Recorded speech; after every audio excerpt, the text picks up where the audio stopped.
నమస్కారం అండి. నా పేరు కావూరు కృష్ణ, విజయవాడ ఎన్టీఆర్ ఫ్యాన్స్ అండి. దగ్గుబాటి ప్రసాద్, ఖబర్దార్, నీలాంటి నోరు అదుపులో లేనటువంటి మాటలు మాట్లాడావు. నందమూరి శాలిని అమ్మగారి మీద నువ్వు మాట్లాడలు సభ్య సమాజం చేదరించుకునే విధంగా చాలా వికృతంగా మాట్లాడావు.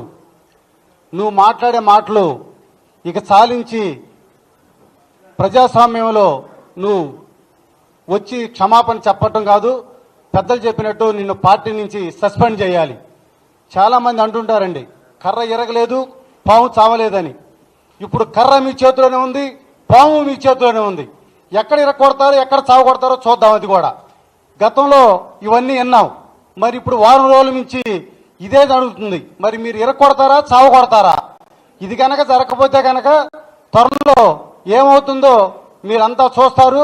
ఇక నుంచి ఎన్టీఆర్ యువ సైన్యం త్వరలోనే మీ ముందుకు రాబోతుంది ప్రజాస్వామ్యంలోకి. జై హింద్, జై ఎన్టీఆర్.